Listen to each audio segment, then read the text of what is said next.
Today we discover a story where a quiet life is shattered by an extraordinary secret. Samuel Washington, a humble hospital worker, loses his beloved wife, Lorraine, only to find she's left behind not just memories, but a hidden fortune meant to change the world. Shock turns to courage as Samuel faces elite families, social prejudice, and the pressures surrounding his son's high-stakes wedding. In a breathtaking moment, dignity triumphs over wealth, reshaping relationships and forging an unforgettable legacy. Lorraine's fortune becomes a force for good, sparking a foundation that lifts children and unites communities. Grief gives way to hope as ordinary routines transform into lifelong impact, and one small family's love ripples through an entire city.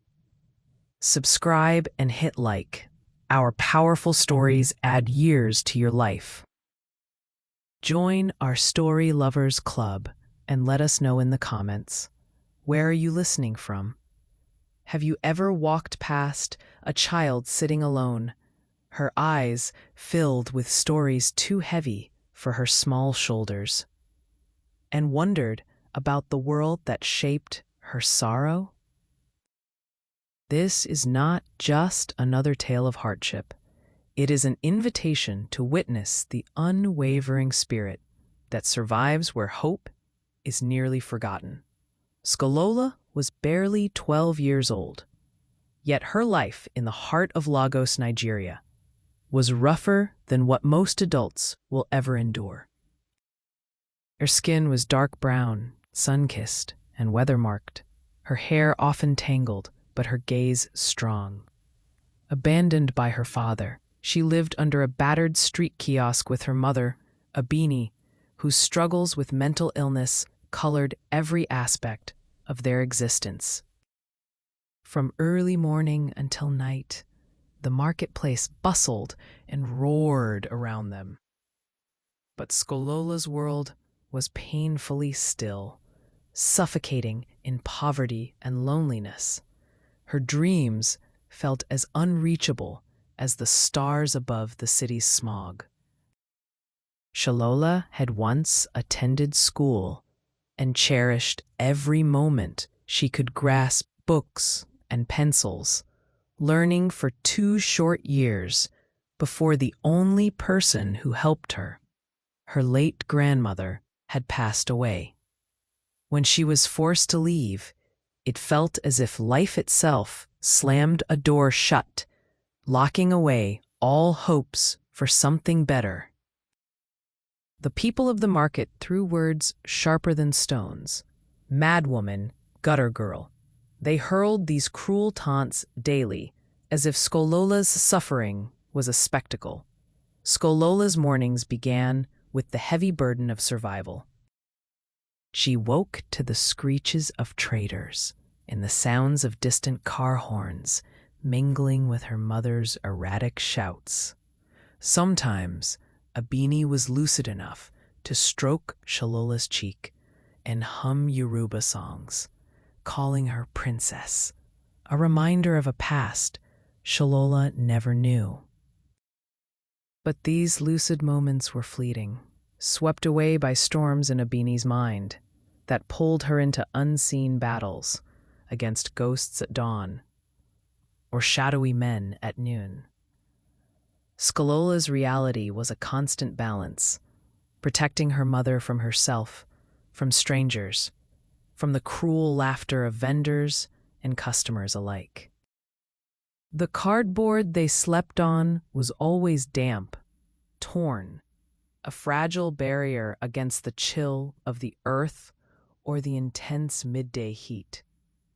Skolola would fetch water from a broken pipe to clean her mother up, tie her worn dress loosely, and lead her to their begging spot, enduring stares mixed with contempt and pity.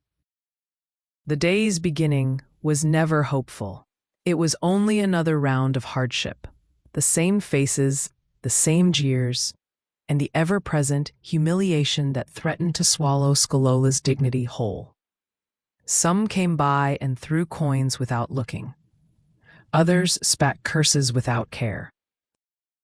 Yet Skolola kept her gaze steady, refusing to let the wounds show, learning that true pain was something quiet you hold inside. On days that stretched endlessly, Skolola allowed herself to remember her feeding time at school, the scent of paper, the proud shouts of teachers, and laughter that felt like sunlight. She would watch uniformed children walk past the market, their shoes shiny and their books clutched to their chests, and whisper to herself, "One day I'll wear a uniform again." To Skolola, education was not just escape, it was hope stitched onto her soul. But each reminder of her lost classroom dragged back the memory of her grandmother's passing, the old woman who once found ways to pay school fees by selling fruit she'd gathered, sometimes even skipping her own meals. Her grandmother had acted as a shield, offering Skolola brief respites of comfort and a gentle voice telling her she deserved more. After she died, everything unraveled. There was no longer protection from the world's cruelty. No more school, no more laughter, no more buffer between Skolola and the street. Abini, her mother, had long been unable to care for herself, much less for Skolola, and her relentless battle with invisible enemies grew more intense. Sometimes Skolola asked about her father, knowing she would receive only riddles. "Who is my daddy?" she would ask, tired of the blank hole in her history. Abini's response was always vague, sometimes saying, "The rain is your father." On other days, pointing skyward at passing birds, making Skolola feel as if she was born from nature itself. Other women in the marketplace gossiped that Abini had been beautiful once, her skin gleaming, her laughter infectious, admired by men and envied by women. That image felt like a fairy tale to Skolola, who only knew her mother as the frail woman, haunted by specters and pushed aside by the community. Yet, in moments of tenderness, when Abini sang lullabies between her bouts of terror, Skolola sensed love that survived even madness. She would hug her mother, promising silently never to leave her side, even as she wished for rescue from their endless cycle of despair. The market vendors, hardened by their own struggles, offered no charity, only warnings to move away, to make space, to disappear. Her nation, her city, her people, they all seemed intent on forgetting Skolola and her mother. But Skolola was stubborn. Beneath her battered exterior thrived a mind that refused surrender. Every day, she planned tiny escapes, a secret morning walk at dawn, watching birds peck at crusts of bread, tracing patterns in the dust, telling stories to herself about princesses lost and found. She imagined a classroom where no one called her names, where she could answer questions confidently, where hunger was replaced by the satisfaction of learning and growing. Though the world around her only offered empty stares, Skolola kindled her own hope.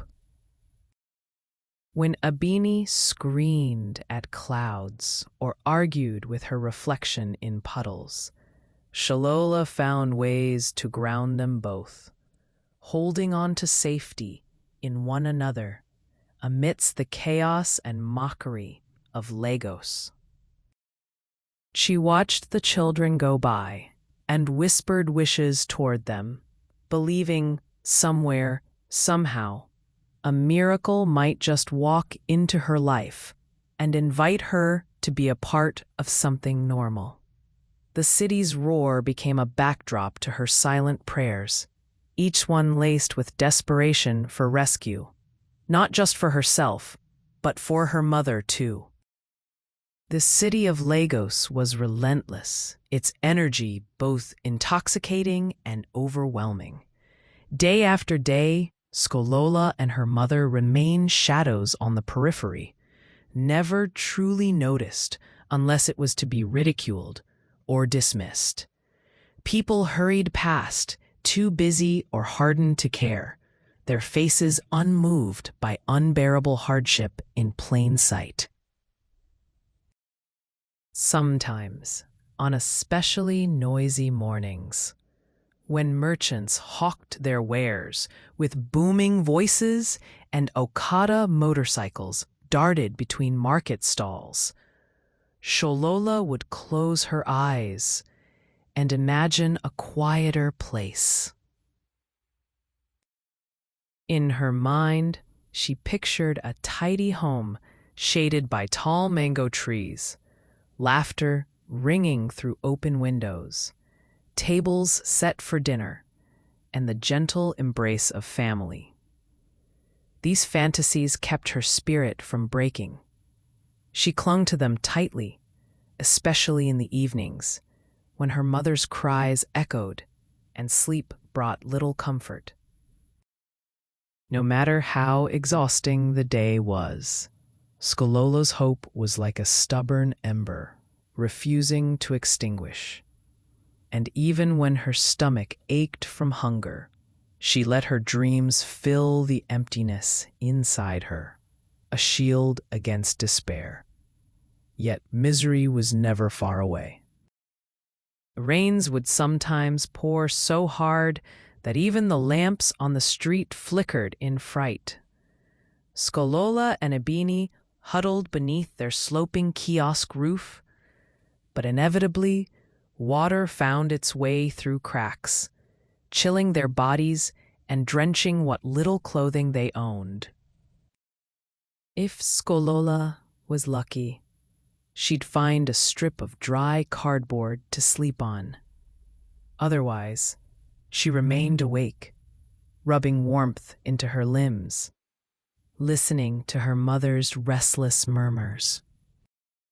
The market seemed crueler during the rains as passers-by yelled louder to be heard over the downpour, sometimes cursing at the beggars clustered near awnings. There were nights when even the police would chase street dwellers away, swinging sticks, forcing Sholola and Abini to run to darker corners. Despite it all, Skolola stayed by her mother's side, fiercely protective, never letting anyone harm Abini in her most vulnerable state. Her mother often repeated, "The world is filled with storms, but you are my sunshine." These words, simple as they were, became Skolola's armor. Hunger was a constant, unwelcome companion. Most days, they survived on scraps, leftover bread from vendors who felt merciful, a few naira hastily tossed into Skolola's plastic bowl, or the rare generosity of a kind stranger. Abini, in her rare lucid periods, would tell Skolola stories, tales from her own childhood in a small Yoruba village, where the fields were green and the river ran clear. Skolola would hang on every word, letting the imagery paint over the harshness of market life, if only for a moment. But as Abini's illness progressed, those stories became less frequent and sometimes turned into tangled webs of fear and paranoia. Still, Skolola listened, holding her mother's trembling hand, promising silently that she would somehow find a way to create happier memories for them both. Even as her dreams of returning to school seemed to grow fainter, she guarded them fiercely, refusing to let the world steal them away entirely. Whenever her eyes met the eyes of other children, she reminded herself, "I am no different. I deserve a future too." One afternoon, as the market buzzed with its usual clamor, something happened that would begin to change the course of Skolola's life. She was sitting quietly next to her mother, who was lost in silent contemplation for once, when a commotion erupted on the far side of the market. Skolola watched curiously as a well-dressed woman stepped out of a shiny white car, a rare sight, and began handing out food packages to children in ragged clothes. Shalola's heart pounded. She had learned to distrust such gestures, as kindness often came with strings or disappointment. Yet as the woman approached, her eyes met Skolola's. There was no judgment in her gaze, only gentle concern and a glimmer of hope. With a soft voice, she knelt beside them and placed a warm meal in Skolola's hands. For a moment, time stilled. Skolola felt seen, not pitied, and warmth blossomed in her chest. Something unfamiliar, vulnerable, and wonderful all at once. The woman's name was Mrs. Bankole, a local social worker known for her stubborn advocacy for children in the streets. Instead of leaving quickly, like others, she listened to Skolola's timid answers and even knelt to speak gently with a beanie, who stared blankly at the sky, but allowed the woman to hold her hand. Mrs. Bankole promised to return as soon as possible. She told Skolola she wanted to help her go back to school, and, most important of all, she spoke with genuine care, not pity. That night, as Skolola and Abini shared the meal together, something began to change in Skolola's heart. She dared to hope. She was filled with questions, doubts, and bubbling excitement she barely remembered feeling. Could rescue truly be close? Could the world finally be turning its face towards her and her mother? For the first time in years, sleep came with a fragile sense of anticipation, and Skolola dreamed not just of survival, but of starting anew, with dignity and love.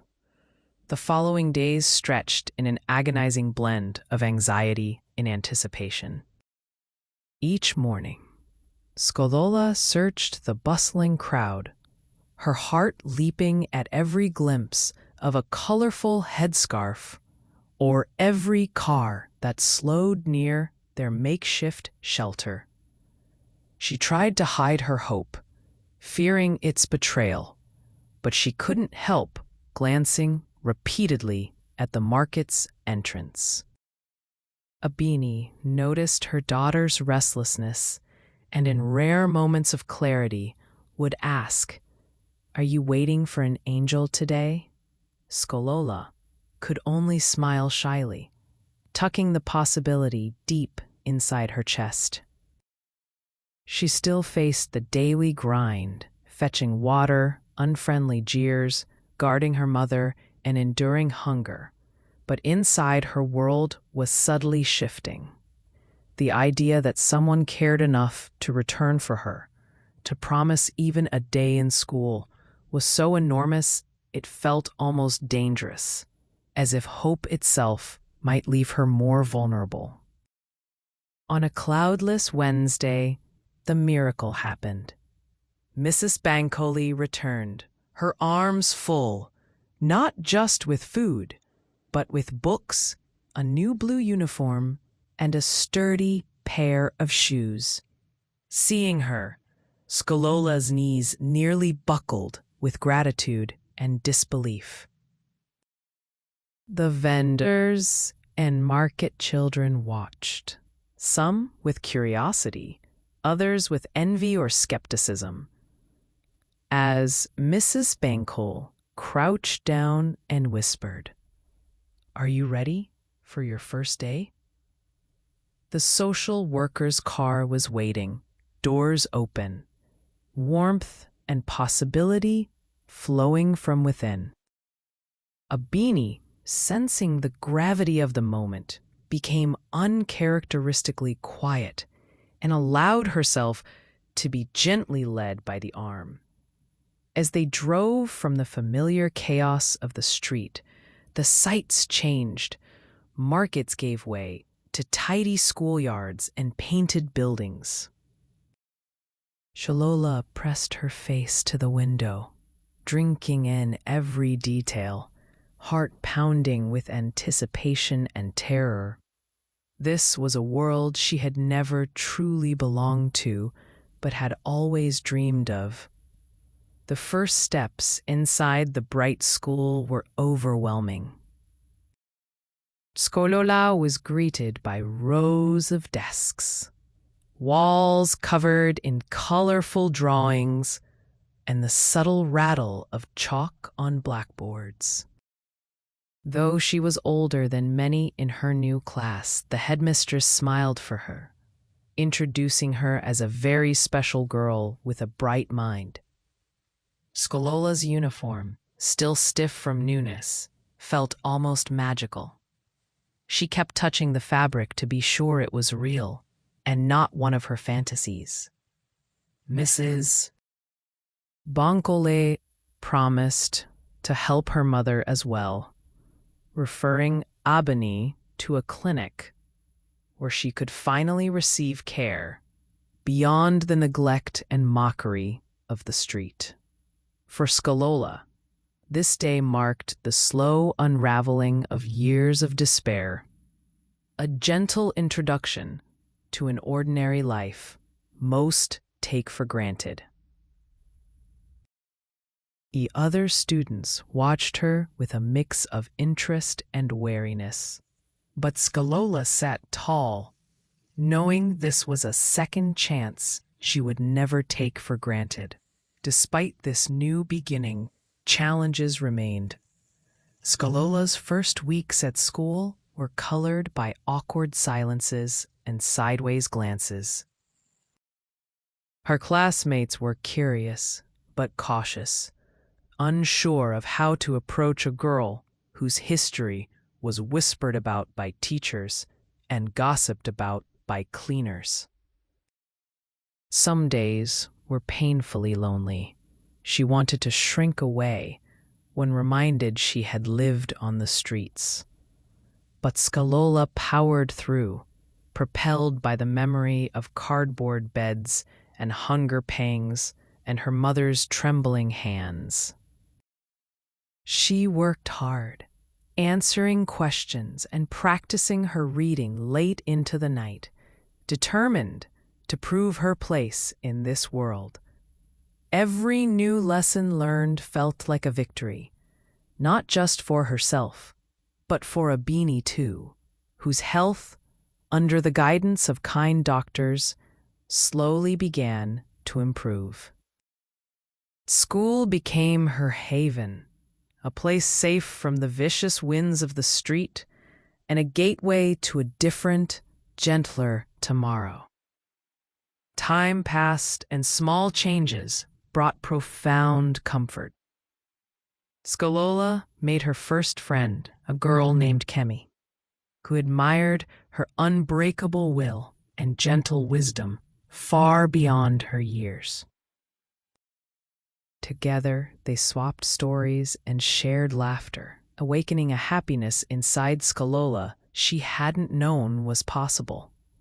Mrs. Bankole remained a steady figure in her life, visiting often, encouraging her, and continuing to support her mother's recovery. For the first time since she could remember, Skolola dared to imagine a future shaped by more than survival.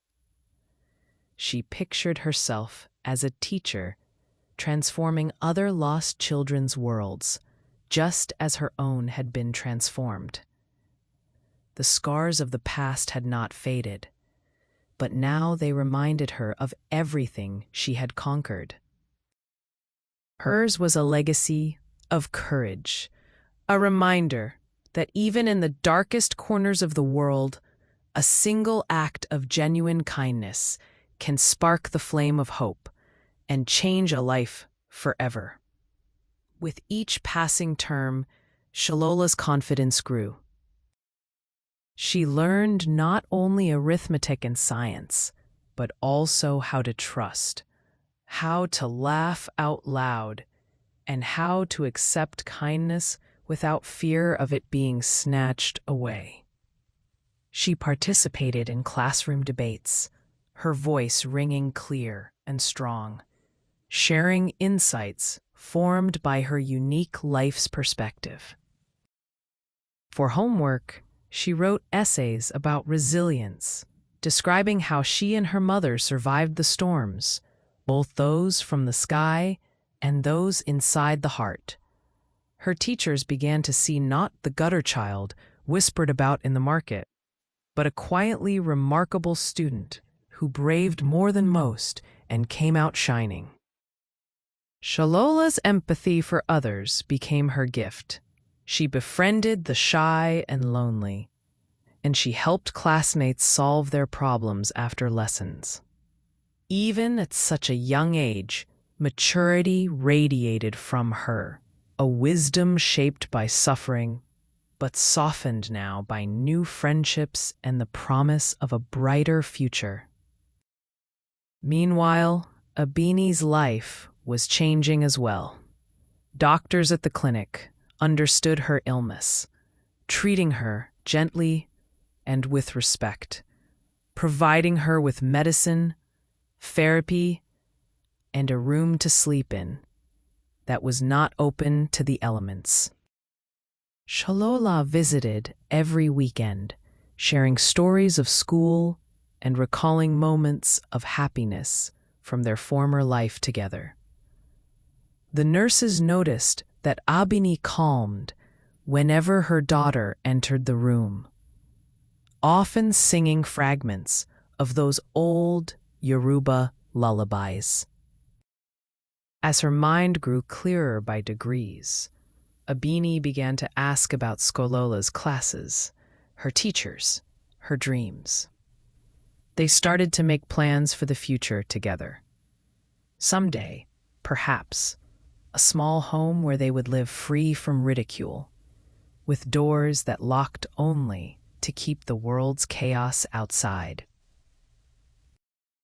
Shalola allowed herself to believe in these plans, nourishing them just as she did her lessons. Though Shalola's life had changed dramatically, memories of the market still haunted her at times. Sometimes, when she heard the distant call of a vendor near the school's boundary, she was swept away by a wave of nostalgia and fear. Shalola decided that once she grew older, she would return to the market, not as a beggar, but as a helper, perhaps as a social worker, like Mrs. Bankole, or as an advocate for children who'd suffered as she once had. She kept a journal under her pillow, filling the pages with ideas of how she could change the world for others who'd been forgotten. Each page was a promise she made to herself and to her mother, a mirror reflecting both the pain left behind and the hope now guiding her forward. Lessons bloom. At a special school assembly, Skalola was invited to share her story. Trembling but determined, she stepped onto the stage, facing students and teachers who had only known fragments of her journey. Her words poured out with sincerity, stories of cardboard shelters, fierce loyalty to her mother, and the terrifying isolation faced daily in the marketplace.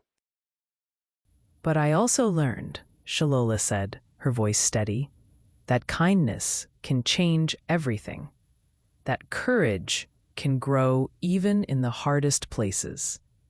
She thanked her teachers, her classmates, and most especially Mrs. Bankole. The applause that followed was thunderous, not just for her bravery, but for the truth that, in the heart of every audience member, resonated. Skalola felt seen, finally, for who she was: a survivor, a student, and a beacon to others searching for hope. Inspired by Skalola's speech, the school launched a community outreach project. Students were encouraged to bring food, books, and clothing for children in need. Skalola played a central role, organizing collections, visiting nearby neighborhoods, and speaking with families suffering in silence.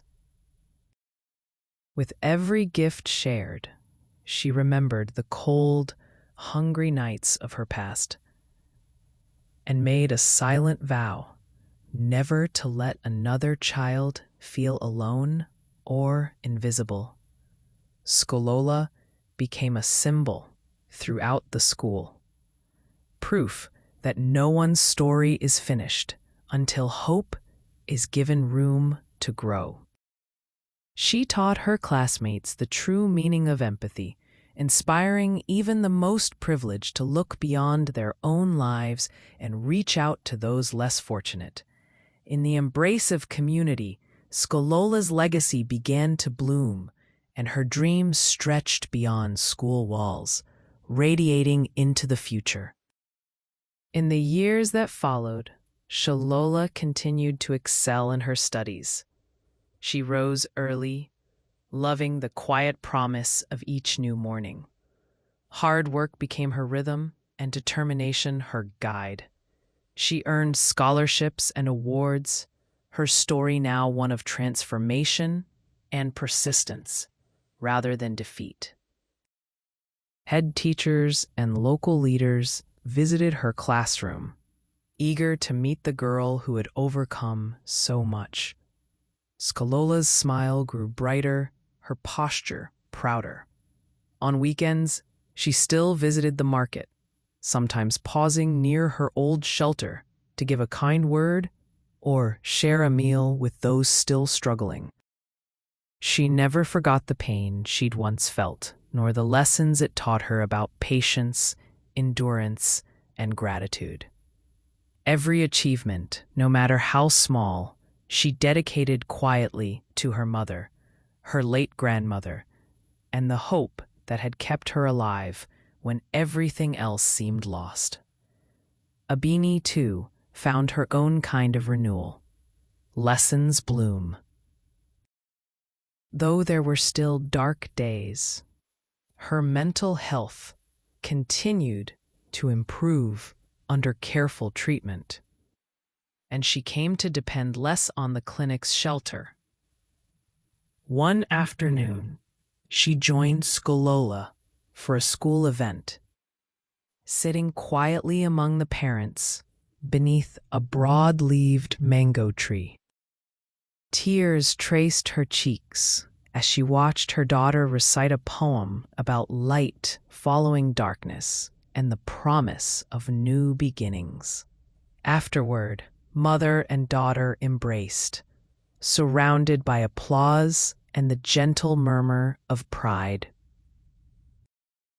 Shalola promised, no matter where life led her, she would always return to support her mother, their bond unbreakable. That day, Abini found something she had lost long ago, not only hope, but a sense of belonging and the beginnings of peace.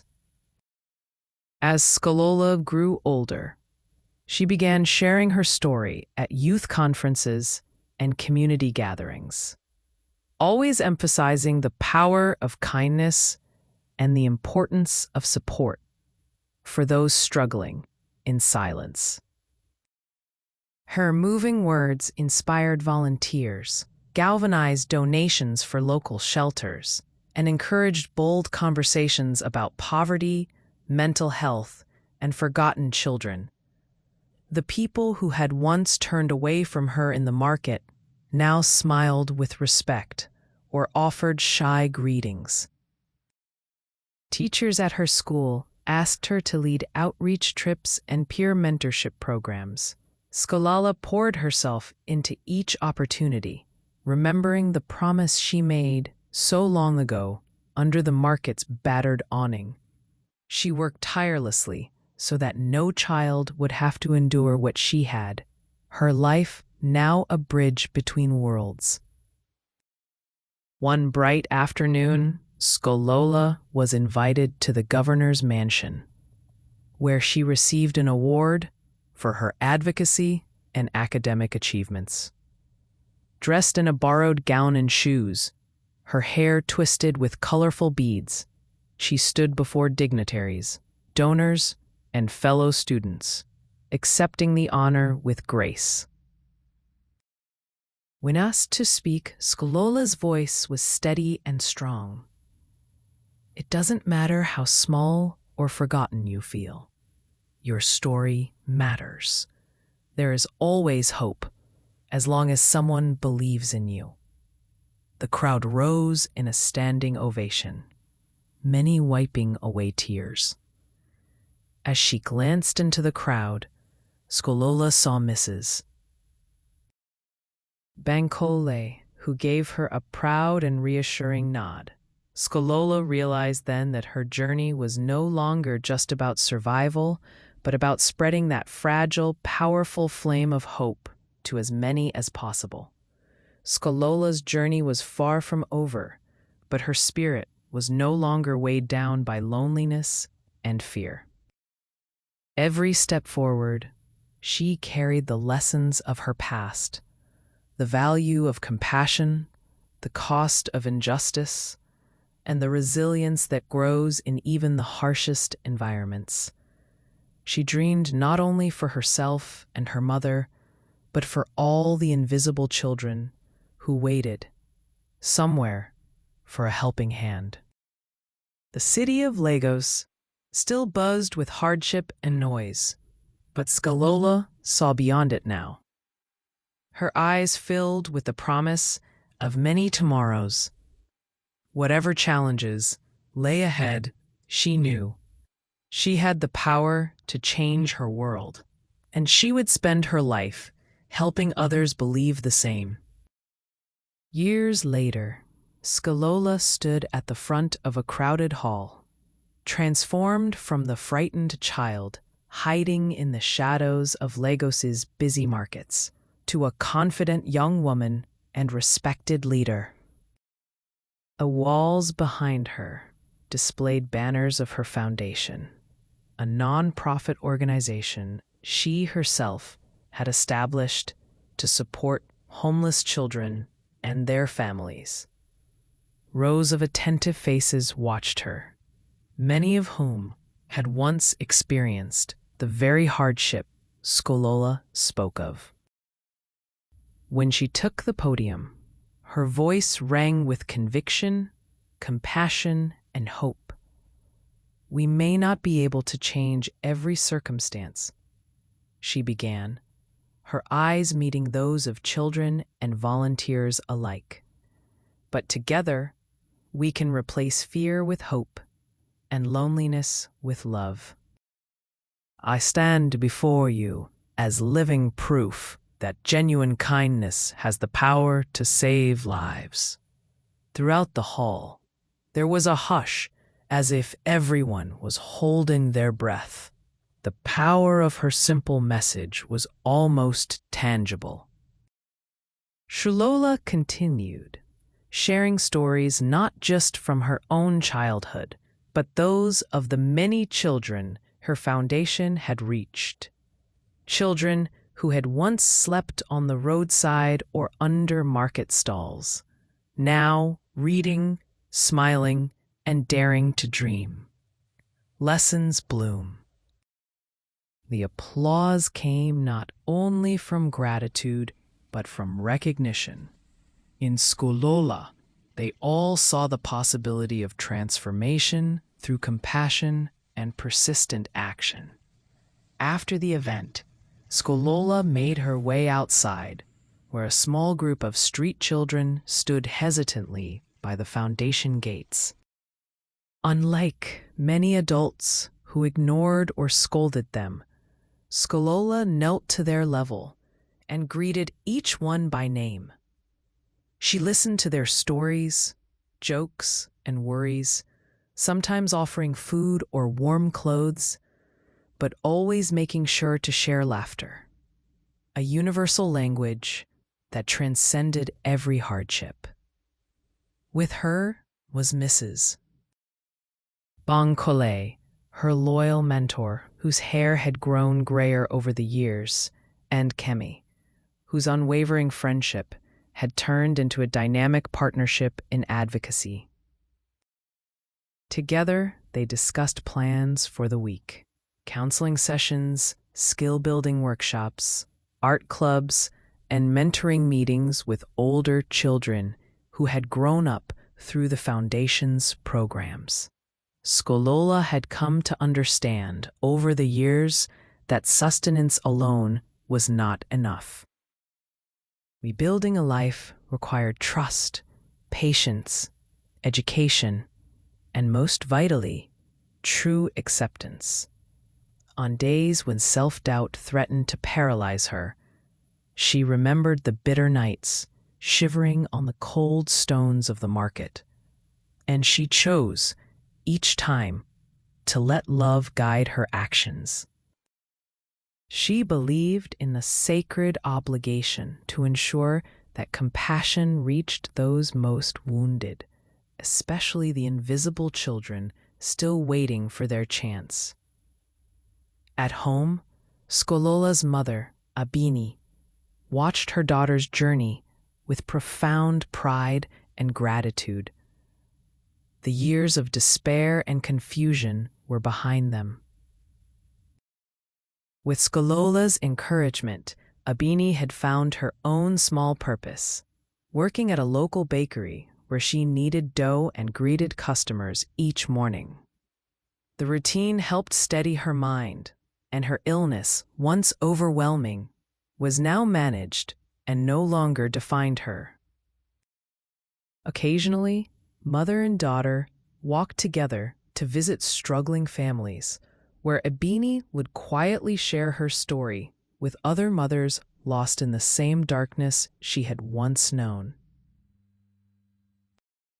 "We went through so much," she would say, her voice soft but clear. "But in the end, it was kindness that saved us." Such visits became precious to Skolola, gentle reminders of what had changed in their lives and why she must never give up this work. Lessons bloom. Their modest home, filled now with the sound of laughter and soft conversations, was a sanctuary from the chaos outside, and Skolola felt safe, her heart healed alongside her mother's. As years passed, Skolola's achievements drew international attention. Invitations arrived from organizations in Ghana, South Africa, and parts of Europe, all eager to learn from the Foundation's model of recovery and hope for street children.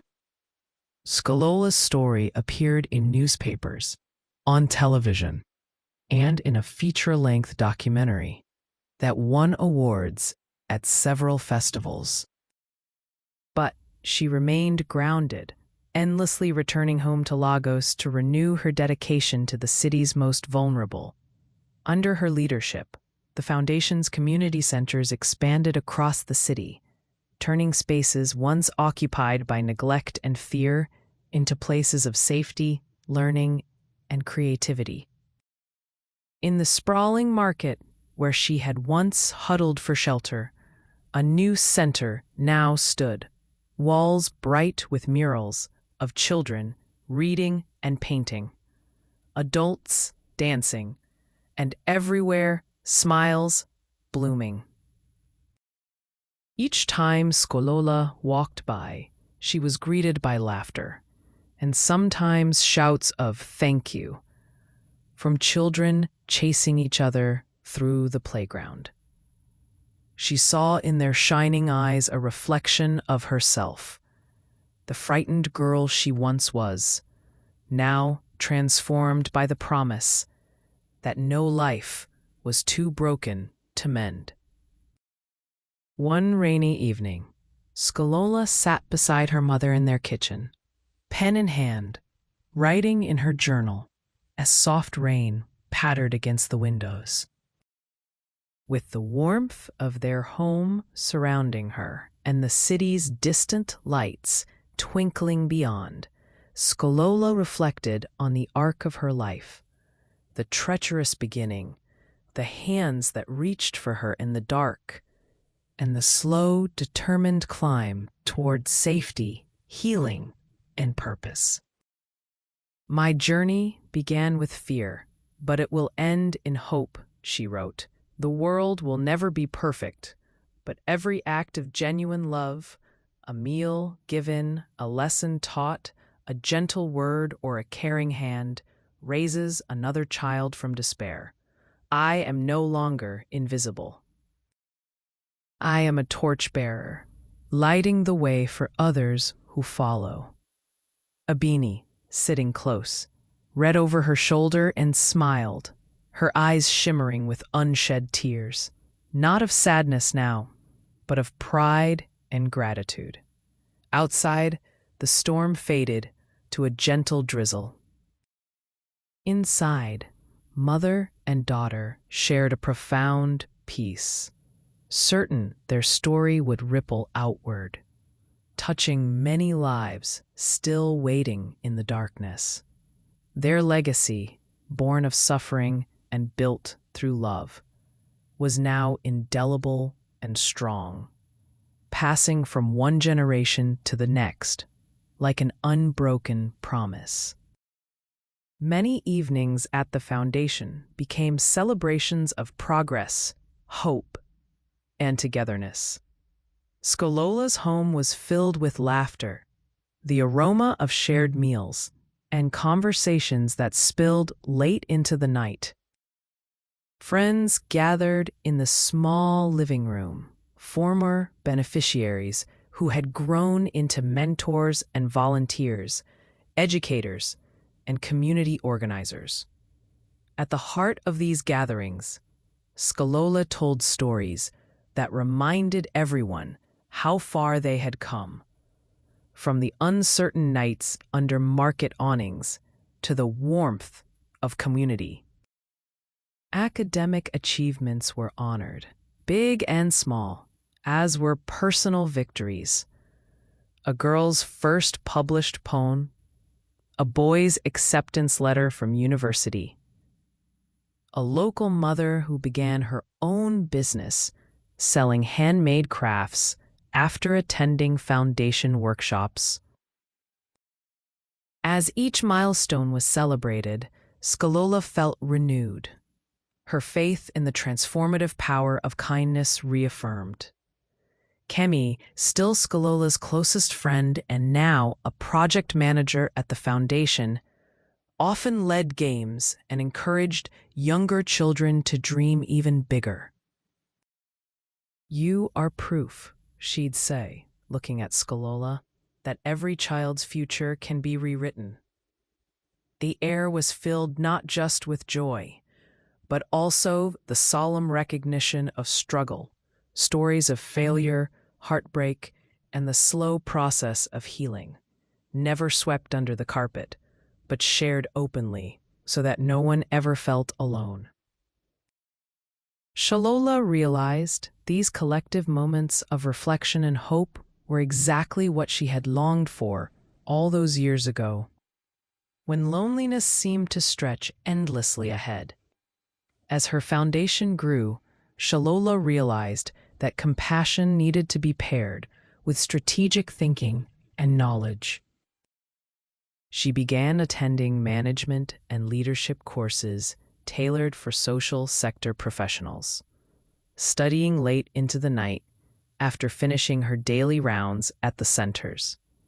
Professional books and online seminars became routine, and she sought out mentors who had pioneered successful community projects in other countries. With every new insight, Shalola shared what she learned with her team.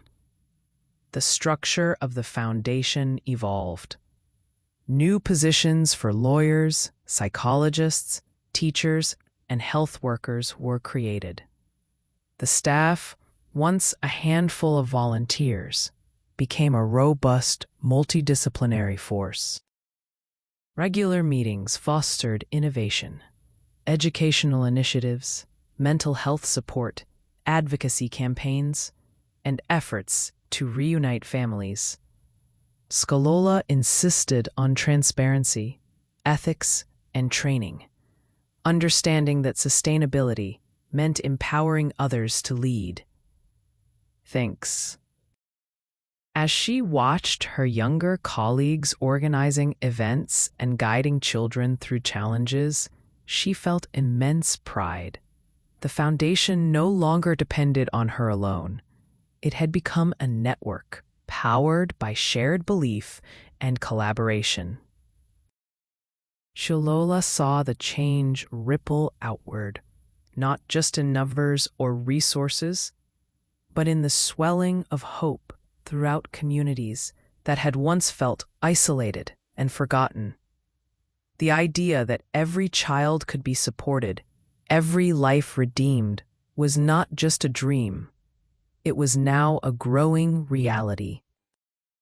With greater expertise and support, Shalola's foundation was able to partner with city officials in Lagos, finally securing funding to open a second community center in a district where poverty and homelessness were especially entrenched. The inauguration drew an enthusiastic crowd, children with new backpacks and bright uniforms, parents eager for a fresh start, local leaders proud to be associated with the initiative. Weeks quickly turned into months as dozens of young people found a safe place to learn, play, and simply be children again. The new center offered not just academic lessons, but cooking workshops, sports activities, career counseling, and regular health checkups. Older teens who had previously benefited from the foundation became peer mentors, guiding younger children and demonstrating the power of support from within. Some teens reconciled with family members after years of estrangement. Others discovered talents they had never explored before: music, art, leadership, computer programming. Through after-school clubs and intercommunity events, the boundaries that once divided neighborhoods began to dissolve. Shalola visited often, listening to stories of hardship and triumph. For the first time, she witnessed entire families rebuilding from the inside out, trust restored, and futures reimagined. The foundation's reach was no longer limited by location. The values it stood for were becoming embedded across the city, sowing seeds for the next generation. One morning, Skolola received an unexpected email inviting her to speak at a high-level United Nations conference on child welfare and poverty reduction. The prospect was exhilarating but daunting. Skolola spent days preparing her speech, writing and revising until the words captured not just facts and figures, but the emotional journey from despair to hope. A night before she flew to New York, she lay awake, remembering all the faces she'd met. The market vendors who fed her, the teachers who encouraged her mother's perseverance, and the children now thriving, thanks to her foundation. On the day of the conference, standing before representatives from dozens of nations in a grand auditorium, Skolola spoke with heartfelt clarity. She emphasized the vital importance of supporting vulnerable children, not just for charity's sake, but as an investment in the future of entire societies. Real change, she said, begins with the belief in small, everyday kindness. It transforms individuals and, eventually, communities. Her speech earned a standing ovation. Afterward, delegates from around the globe approached her, seeking collaboration, sharing their own challenges, and offering resources and knowledge. Skolola realized her story was universal, proof that change was possible anywhere compassion and resilience met. Upon returning to Lagos, Skolola was greeted by a chorus of excitement from children and staff at the new center, blooming. Her journey had inspired not only her team, but also children, alumni, and volunteers across Nigeria and beyond. Children rushed to meet her at the playground, eager to share stories and show off small achievements, a perfect test score, a repaired bicycle, a newfound confidence in public speaking. Skolola listened, hugged each child, and reminded them that every victory, no matter how small, was a sign of progress. Later that evening, as she sat outside with her mother and Kemi, watching the sunset over the city, Skolola felt a deep gratitude and sense of fulfillment. As seeds of hope, once planted by kind strangers and her mother's steadfast love, had blossomed into a legacy of opportunity and transformation. Skolola knew now with certainty, the past does not dictate the future, and even the faintest flame of kindness, when nurtured, can light the way for hundreds more. Her story had come full circle, not just saving herself and her family, but building pathways for countless others to escape hunger, fear, and invisibility. The journey would go on, as every child helped would soon reach out their own hand to help the next.